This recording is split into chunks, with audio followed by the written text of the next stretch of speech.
প্রবাসী বউদের অনেক কষ্ট, অনেক জ্বালা। বাজার না করলে খাওয়া জুটবে না। কে বাজার করবে? স্বামী তো থাকে প্রবাস, সেজন্য বাজার তো করতেই হবে। 2-3 দিন পর পর বাজারে যেতেই হয়। আর বাজার যদি না যাওয়া হয় তাহলে খাওয়াও জুটবে না, রান্না করাও হবে না। কী খাবো? বাজারে যেতেই হবে, বাজার করতেই হবে। এই একটা প্রবাসের বউদের অনেক জ্বালা। যাই হোক, বাজারে গেছিলাম। বাজার থেকে এই যে দেখেন সুন্দর ট্যাংরা মাছ নিয়ে আসলাম, মানে তাজা বিলের মাছ। মানে অনেক কতক্ষণ আগেই, মানে আমাদের বাজার এখানে একটা বিল থেকে ধরছে, ওটা আবার ওই রাস্তার সাথেই মানে বিক্রি করছে, সেখান থেকে নিয়ে আসলাম। দেখেন পাতাটাতে একেবারে এখনও পরিষ্কার করেনি, যেভাবে ধরছে সেভাবে বিক্রি করে দিল। আর নিয়ে আসছি বন্ধুরা। আর এই ছোটো ট্যাংরা মাছগুলো কিন্তু খেতে আসলে মজা হয়। ছোট ছোট বিলের ট্যাংরা মাছগুলো স্বাদ হয় খেতে কিন্তু। আর নিয়ে আসছি হচ্ছে আটা, নিয়ে আসছি। আর নিয়ে আসছি আতপ চাউল। তালের দিন তালপিঠা তো খেতেই হবে। এখনও তালপিঠা আমি বানাই নেই। যাই হোক, সেজন্য চাউল আগে নিয়ে আসলাম। আর নিয়ে আসছি একটা লেবু, নিয়ে আসছি বাতাবি লেবু। অনেকে জাম্বুরা বলে, অনেকে সোলম বলে। তবে আমরা আমাদের বাড়িতে, মানে আমার বাপের বাড়ির গ্রামে সোলম বলে। আর আমার হাজব্যান্ডের বাড়ির দিকে বাতাবি লেবু বলে, অনেকে জাম্বুরা বলে। যাই হোক, 3টা নামই পরিচিত, আমি 3টা নামই জানি। আর নিয়ে আসছি হচ্ছে শ্যাম্পু।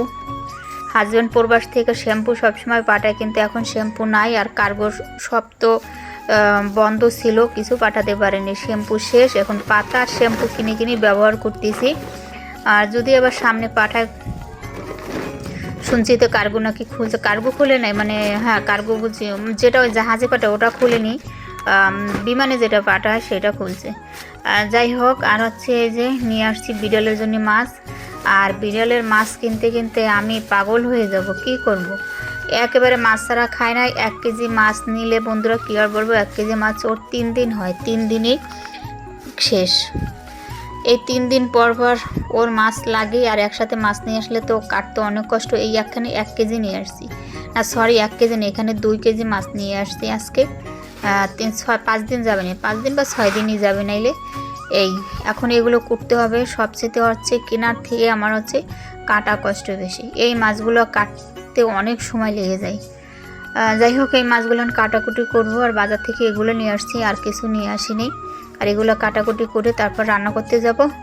তা বন্ধুরা, রান্নাবান্না শেয়ার করলাম না, আজকে আমি লেবু মাখা শেয়ার করবো আপনাদের সাথে। আর লেবুটা দেখতেই পাচ্ছেন অনেক সুন্দর, মানে একেবারে ফ্রেশ। আর হচ্ছে পেকে গেছে, কিন্তু হলুদ হয়ে গেছে।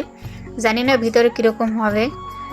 তবে আমি কাটতেছি, আপনারা সাথে থাকেন, দেখতে থাকেন। যারা এই পর্যন্ত আছেন এখনও লাইক দেন, প্লিজ একটা লাইক দিয়ে দেন।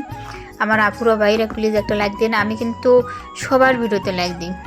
আমি যখন ভিডিও দেখি আমার হাত মানে লাইকের উপরে যাবেই, ভিডিও দেখার আগে আমি একটা লাইক দিয়ে দিই।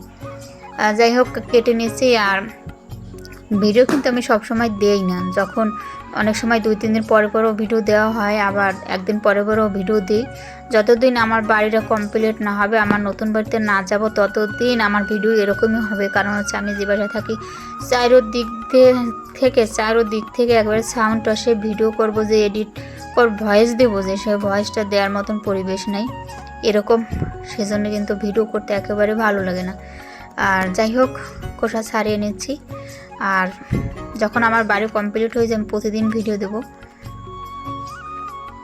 যাই হোক, খোসা ছাড়ানো হয়ে গেছে, এখন কেটে নিব। আর লেবুটা অনেক সুন্দর ছিল ভিতরে, এই যে দেখতেই পাচ্ছেন একেবারে রসে টইটুম্বুর, একবারে পেকে গেছে। আর লাল হলে কিন্তু বেশি ভালো লাগে দেখতে। অনেক লেবু আছে আবার সাদা, আমারটা লালই হয়েছে।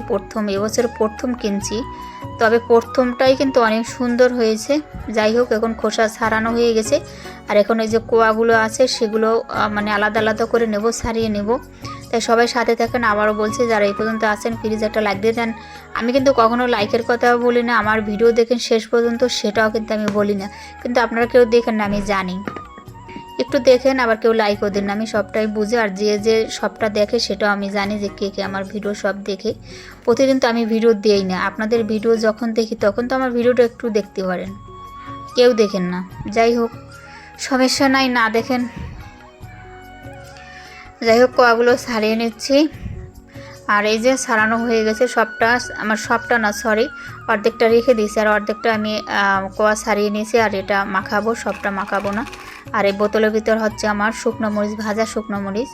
যদি হঠাৎ লেগে যায় তখন মানে কাজে লাগাই, সেজন্য ভেজে রেখে দিয়েছি। এখানে অনেকগুলো মরিচ পড়ে গেছে, এতগুলো লাগবে না, আর এতগুলো মরিচ দিলে তো খাওয়াই যাবে না, মানে এটা প্রচুর ঝাল শুকনো মরিচে। তা আমি 2টা শুকনো মরিচ দেবো, এই 2টা শুকনো মরিচে কিন্তু অনেক ঝাল হবে। যাই হোক, এই 2টা শুকনো মরিচ আমি এখন লবণ দিয়ে আগে ডলে নেব, আর লবণ দিলে তো তাড়াতাড়ি করে ডলা যায় শুকনো মরিচ। যাই হোক, লবণ দিয়ে এখন শুকনো মরিচটা ডলে নেব। তা সবাই সাথে থাকেন আর ভিডিওটি শেষ অবধি দেখতে থাকেন। আর আমি অত সুন্দর করে ভয়েসও দিতে পারি না, অত সুন্দর করে মিলিয়ে সুন্দর বলতেও পারি না, কী আর করবো। যাই হোক, এই যে মাখানো হয়ে গেছে, আর সরিষার তেল দিয়ে দিলাম, তেলটা দিয়েও মাখিয়ে নিলাম। আর এখন হচ্ছে এর ভিতরে একটু বিট লবণ দিয়ে দেবো। আমি তো প্রথম মরিচটা ডলার সময় একটু লবণ দিয়েছিলাম, সাদা লবণ, আর এখন আবার একটু বিট লবণ দিয়ে দিলাম, দিয়ে এই যে মাখিয়ে নিলাম। হয়ে গেল কিন্তু আমার লেবু মাখানো হয়ে গেল দেখেন। আর খেয়ে টেস্ট করে নিলাম একটু, অনেক স্বাদ হয়েছে। আর ঝাল ঝাল খেলে কিন্তু একটু মুখের মানে একটু রুচিও বেড়ে যায়। যাই হোক, কেমন লাগলো আমার এই ভিডিওটি কমেন্টে জানিয়ে দেবেন। আবারও আসবো আর একটা সুন্দর ভিডিও নিয়ে। যারা এত সময় আমার ভিডিওটি দেখছেন, আমার সাথে ছিলেন, অসংখ্য ধন্যবাদ, অনেক ভালোবাসা। আল্লাহ হাফেজ।